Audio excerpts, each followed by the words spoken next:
ನೋಡಿ, ವರ್ಷದ ಹಿಂದೆ ನೀವು ನೋಡಿದ್ರೆ 1 ಗ್ರಾಮ್ ಚಿನ್ನನ ಕೊಂಡ್ಕೊಳ್ಳೋಕ್ಕೆ ನಮಗೆ 100 ಗ್ರಾಮು ಬೆಳ್ಳಿ ಬೇಕಾಗ್ತಾ ಇತ್ತು.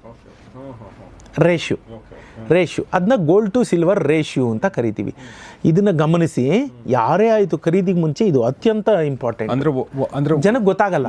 ಅಂದರೆ 1 ಗ್ರಾಮ್ ಚಿನ್ನ ಕೊಂಡ್ಕೊಳ್ಳೋಕ್ಕೆ 100 ಗ್ರಾಮು ಬೆಳ್ಳಿ ಬೇಕಾಗ್ತಿತ್ತು ಮೌಲ್ಯ. ಇವತ್ತಿಗೆ 50 ಗ್ರಾಮ್ ಬೆಳ್ಳಿ ಸಾಕು. ಅಂದರೆ ಯಾವ ಮಟ್ಟದಲ್ಲಿ ಬೆಳ್ಳಿ ಗ್ಯಾಪ್ನ ಫಿಲ್ ಮಾಡ್ಕೋತು ನೋಡಿ. ಅರ್ಥ ಆಯ್ತಾ? ಸೊ ಅದು 50ಕ್ಕಿಂತ ಕೆಳಗಡೆ ಹೋಗಿದ ತಕ್ಷಣ ಅದು ಕಾಸ್ಟ್ಲಿ ಆಗೋಯ್ತು. ಬೆಳ್ಳಿ ಅದು ಆಲ್ ಟೈಮ್ ಹೈ ಇವತ್ತು.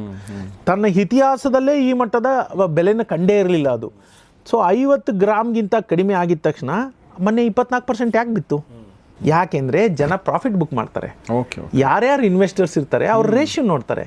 ಈ ಕಾಮನ್ ಮ್ಯಾನ್ಗೆ ಗೊತ್ತಾಗಲ್ಲ. ಅವ್ನು ಸುಮ್ಮನೆ ಮೇಲೆ ಹೋಗ್ತಿದ್ದೆ ತಗೋ, ಯಾತಕ್ಕೆ ಏನು ಗೊತ್ತಿಲ್ಲ ಅವ್ರಿಗೆ. ಇಲ್ಲಿ ನಾನು ಹೇಳ್ತೀನಲ್ಲ, ಯಾವಾಗಲೂ ಅಷ್ಟೇ ಆಟದ ನಿಯಮಾವಳಿಗಳು ಗೊತ್ತಿರಲ್ಲ. ನಿಯಮಾವಳಿ ಏನು ಹೇಳುತ್ತೆ ಅಂದರೆ 50 ಗ್ರಾಮ್ಗಿಂತ ಅಂದರೆ ಗೋಲ್ಡ್ ಟು ಸಿಲ್ವರ್ ರೇಷ್ಯೂ ಏನಿದೆ, 1 ಗ್ರಾಮು ಚಿನ್ನ ತಗೊಳ್ಳೋಕ್ಕೆ ಮತ್ತೆ ಹೇಳ್ತೀನಿ 50 ಗ್ರಾಮ್ ಬೆಳ್ಳಿ ಸಾಕಿವತ್ತು. 100 ಇದ್ದಿದ್ದು ವರ್ಷದ ಕೆಳಗಡೆ ಎಷ್ಟು ಗ್ಯಾಪ್ ಫಿಲ್ ಮಾಡ್ತು ನೋಡಿ, ಎಷ್ಟು ಫಾಸ್ಟಾಗಿ 50%. ಅದಿನ್ನು 40ಕ್ಕೂ ಬಂದುಬಿಟ್ಟಿತ್ತು. ಸೊ ಅವಾಗೇನು ಮಾಡ್ತಾರೆ ಜನ, ಅಯ್ಯೋ ಇದಿನ್ನೂ ಪೀಕ್ ಹೋಯ್ತು ಅಂಥೇಳಿ they start booking the profit. Investors ಯಾರಿರ್ತಾರೆ ಬೆಳ್ಳಿ ಮೇಲೆ ಹಾಕಿರೋರು.